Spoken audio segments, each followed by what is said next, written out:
Welcome to Wine Soundtrack South Africa. Listen to the passion with which producers narrate their winery and their world. In 30 answers, discover their stories, personalities, and passions. Hello, friends and listeners of Wine Soundtrack. This is Marina Kayler, and today I have the pleasure of being joined by Tim Hoek from Haute Cabrière. Tim, a very warm welcome. Can you tell me a little bit about yourself? Good morning. My name's Tim. I am the cellar master at Haute Cabrière in the Franschhoek Valley. We are quite a specialist wine growing facility. We specialize in Chardonnay and Pinot, and we only make obviously all our wines from those two cultivars, and we make it from the Cabriere all the way to the still wines and barrel aged Chardonnays.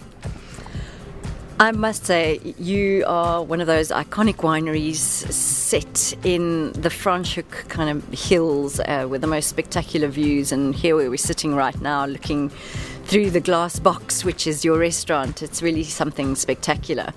Tell me, how many hectares of land do you farm? So in Franschhoek we got about 24 hectares of vines. It is split perfectly, about 12 hectares of Chardonnay and 12 hectares of Pinot Noir, but they're on two very different sites. The Chardonnay is planted in the foot of the valley with really deep sandy loam soils, and the Pinot Noir is planted up against the hills with a much more rocky clay loam soils. Mm-hmm. And how many cases of wine do you generally produce annually, or bottles, or what's your volume? Let's just go with that. Yeah, so we've grown into, from when Achim started in 1994, we have actually grown in volume quite considerably. We produce from our Franschhoek fruit.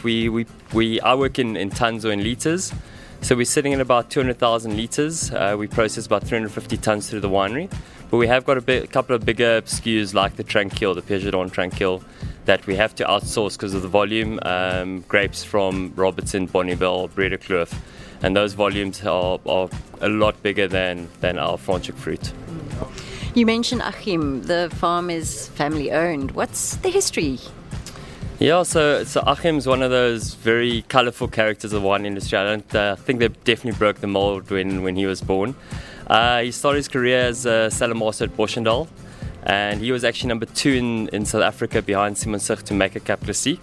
And then in 1981, he purchased the property in Franschhoek called Cabriere. And then he was also number 3 producing Piedmont Cabriere, so the third producer as well.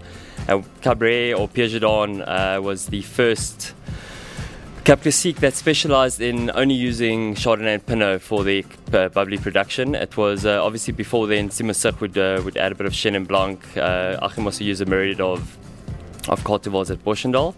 In 83 he released his first Cabriere from Piedmont, and then 83 up until 1994 Cabriere or Piedmont only produced still wines. And then in 1994, when we built the cellar where we're sitting at currently against the mountain slopes, he released his first Pinot Noir still wine and the legendary Chardonnay Pinot blend. What's the story behind the Chardonnay Pinot blend? So this is an interesting one for our listeners. It's kind of quietly considered to be the young mommy drink of choice here in South Africa. You know, if you go anywhere and you see moms with toddlers and prams sitting somewhere, most likely that is going to be the wine that they are busy enjoying. How did that begin? Yeah, so just on that note, that you often see those yellow screw caps, and people often refer to they'll have a bottle of the yellow screw cap. So it has become quite iconic or legendary. So it actually, and people don't believe it, but it did happen as a mistake. When they were building this cellar that we're sitting at now in 1994, harvest was very early, and builders being builders were incredibly late. So about 60% of the fruit that would have been going to the Piedmont Cabriere ended up with too high a sugar level. And obviously then with the potential alcohol being too high, you can't make Cabriere from it, so he had to make it into a still wine. Put the blend together exactly like the brut blend, 75% Chardonnay, 25% Pinot Noir. Put it together in a tank, bottled it, shared it with friends and family, and they absolutely loved it and said, Achim, you have to do that again next year. And from there it just morphed into probably the most iconic white wine in South Africa. It really, really is, and it's just such a lovely, enjoyable wine. I think most people just enjoy it if it's in their glass. So let's chat about you a little bit, Tim. Where did your passion or love for wine begin? Yeah, so if I wasn't a winemaker or a cellar master, I would be a fifth generation Toyota dealer in Swellendam. My family's still in the motor dealership business. My brother's just taken over from my father in Swellendam, selling Toyota Hiluxes to farmers in the area. And my brother's actually the one that sparked my love for wine. He's a bit older than me. And when I was about 16, he traveled overseas, fell in love with French and Australian wines, came back to South Africa and started a restaurant in Claremont. And then during my holidays, I would go and assist him with wine lists and trying to help him run his little restaurant in Claremont. And from there, my passion for wine just absolutely exploded. And I just from there couldn't picture anything else except being a cellar master. Franschhoek, I've always had a passion for. So when the opportunity came around 8 years ago to join this team, I just couldn't say no. I was then currently in Somerset West, busy making wine there. Just returned from overseas, and yeah, the opportunity came about, bounced at it, and 8 years later, still absolutely loving this valley. And we were chatting just before the interview, and obviously you've just mentioned having been overseas. It's one of those things that you do as a winemaker, is a lot of international travel. Are there any wines that you've had on your travels along the way that really stand out, that kind of just left a bit of an indelible mark on your memory? Yeah, so I spent a lot of time in New Zealand, and obviously the Sauvignon Blancs there are legendary, but it was the Central Otago Pinots that really stuck in my mind. Those real deep, dark, intense Pinot Noirs that they make in the cooler areas.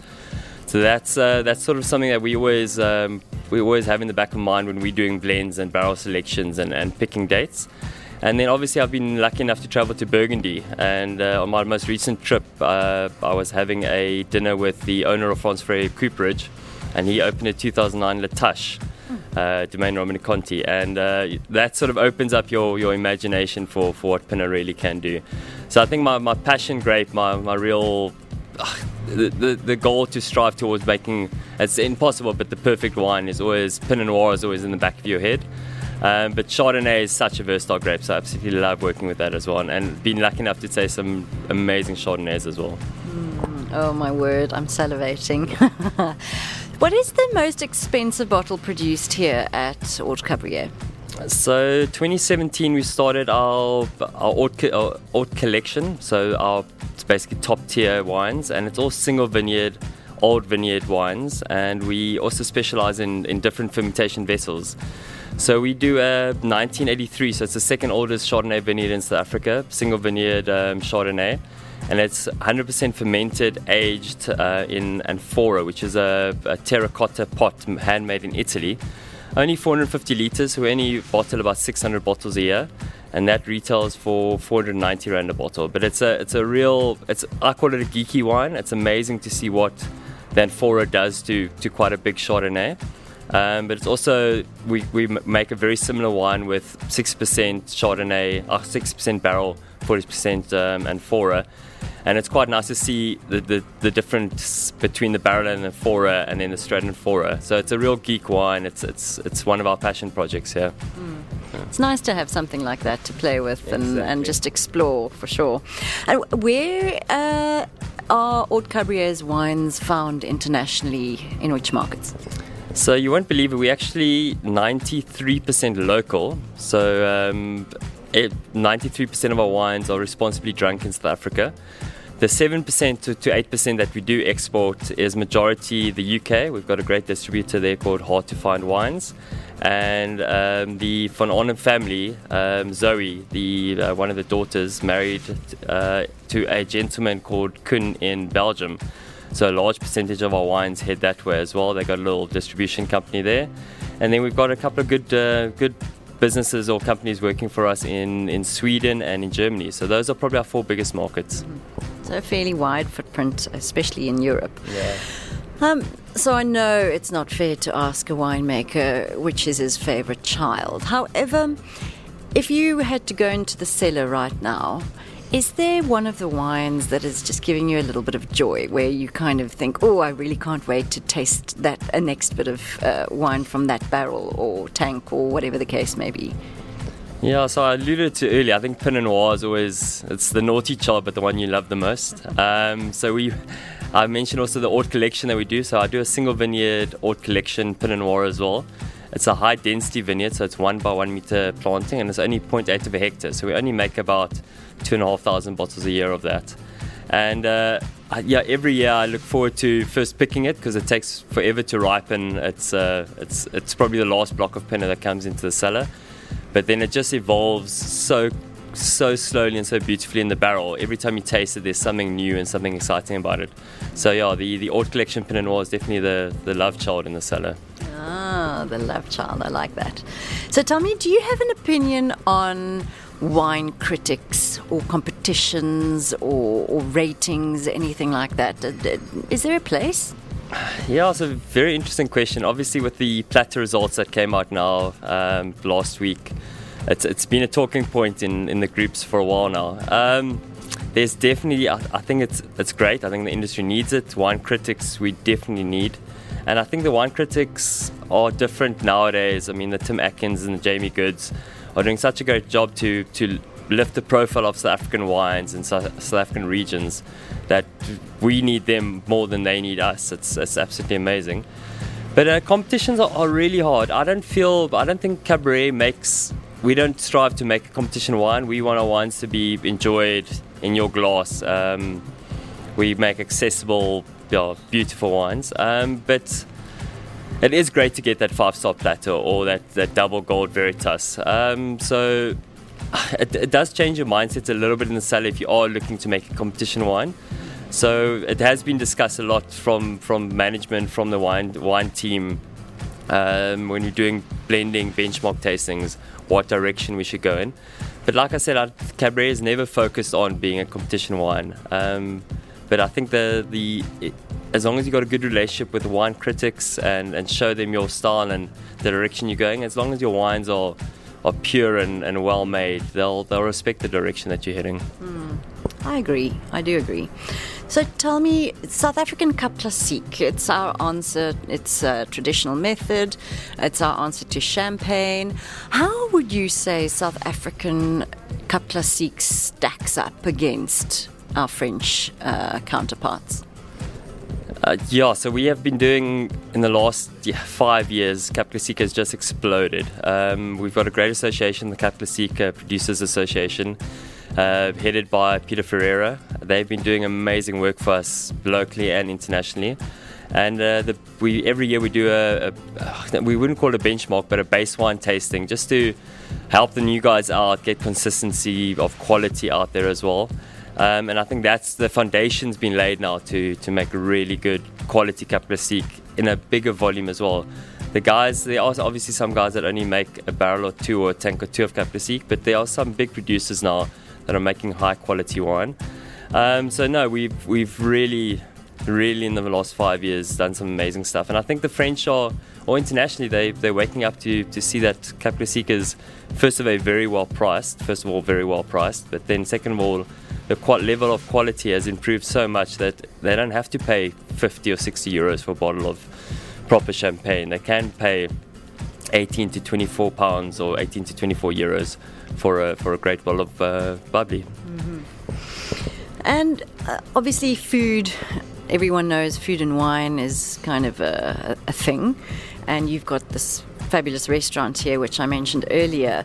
Do you have a food and wine pairing philosophy or a type of recipe of what works and what doesn't work, or what's your thinking when it comes to food and wine pairing? Yeah, so no, definitely. I mean, Takwan and I are very passionate about the food and wine pairing situation. It's something that we take quite seriously. I think our wines are very drinkable, but pair incredibly well with food. When I think food and wine, and I think Pinot Noir, the first thing that pops into my mind is when I worked in France is duck breast. Seared, just quickly grilled duck breast with Pinot Noir is a match made in heaven. And then with Chardonnay, you just can't beat fresh lionfish with a nicely lightly oaked Chardonnay. So that's sort of every time I think food and wine pairing, that's sort of where my mind goes. Takwan's definitely a lot more experimental with food and wine pairing. I'm very traditional. So yeah, it's quite interesting when we do talk food and wine. I'm sure. So if you've perhaps overindulged just a little bit on the wine front or alcohol front on the whole, do you have a hangover cure that works for you that you can share with us?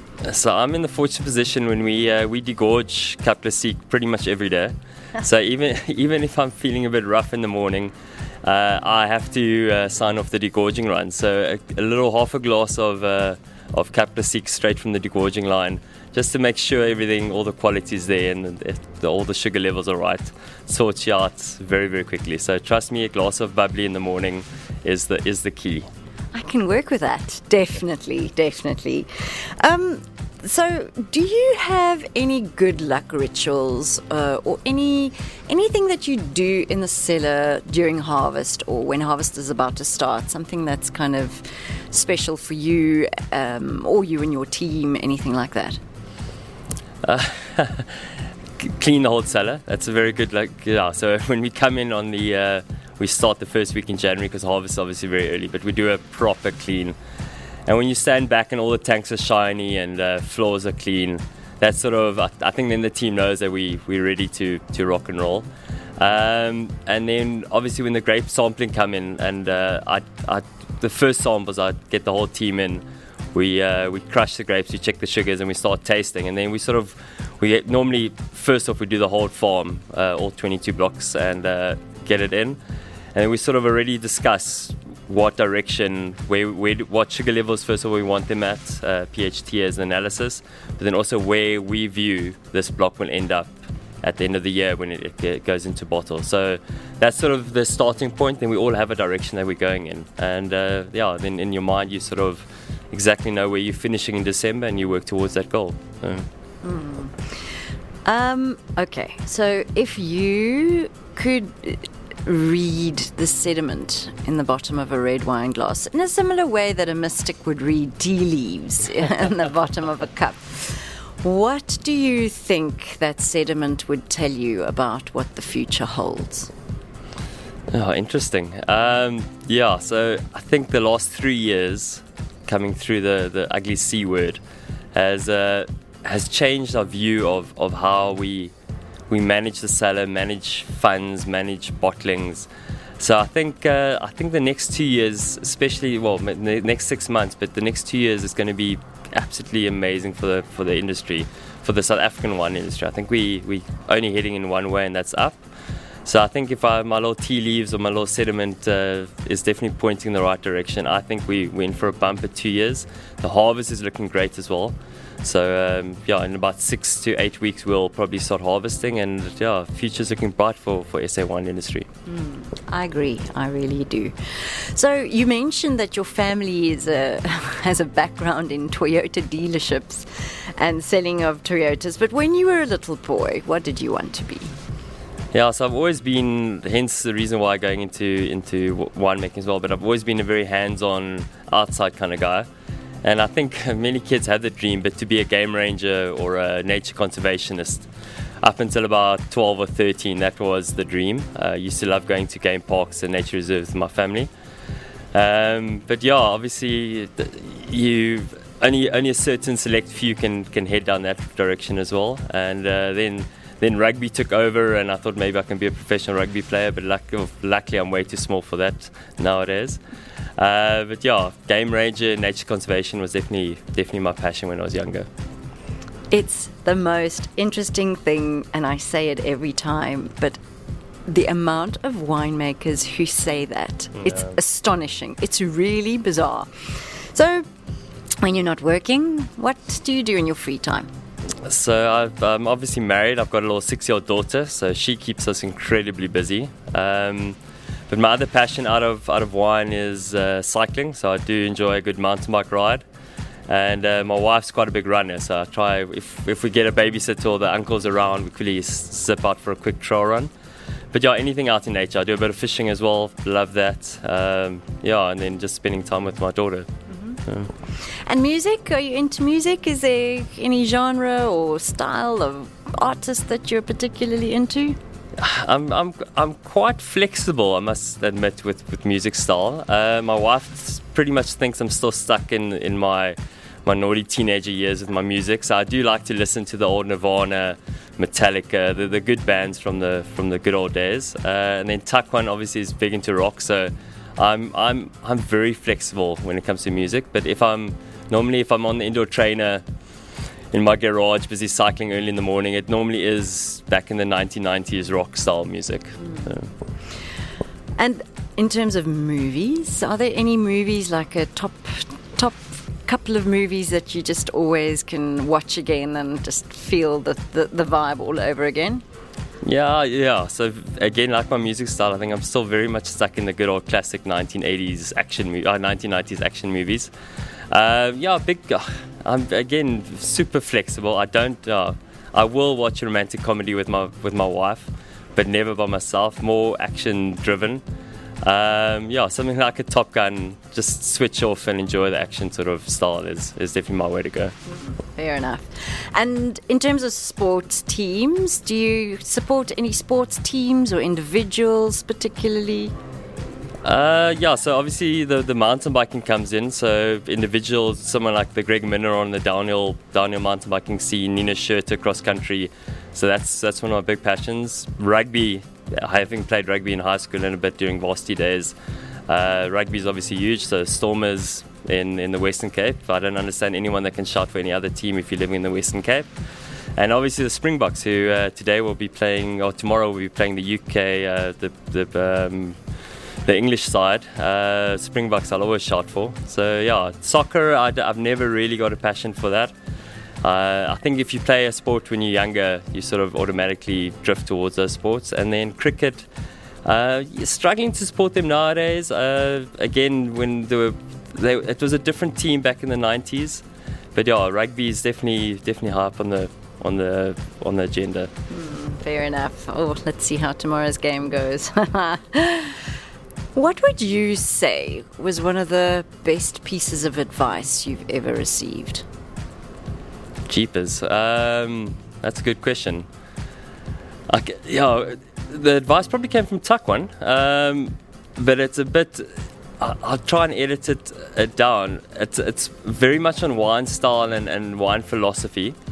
And it's sort of, we touched on it, but you just have to trust your gut. Everyone's got an opinion. And at the end of the day, especially with the product you put in bottle, you must just trust your gut. Your gut will be right at the end of the day. Proof is in the pudding. When people open that bottle of wine, just trust your gut that you're doing the right thing, right blend components, right fermentations. It's faith in yourself at the end of the day. Teamwork is important, but you must just trust your gut at the end.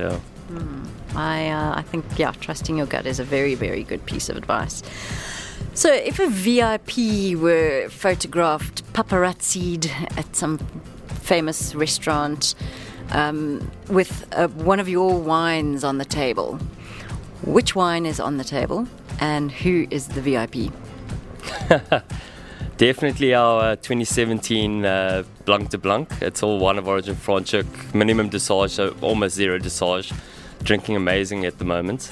Who is the VIP? Yeah, I'd love to think it is one of those Formula One drivers, Lewis Hamilton or Max Verstappen. I think that would be a cherry on the cake. Definitely the Cap Classiques. I think that sort of shouts class, shouts quality, and also shouts the type of style of wine that Cabriere likes to make. And then in terms of winemaking, do you think we'll still be drinking wine in 2,000 years' time?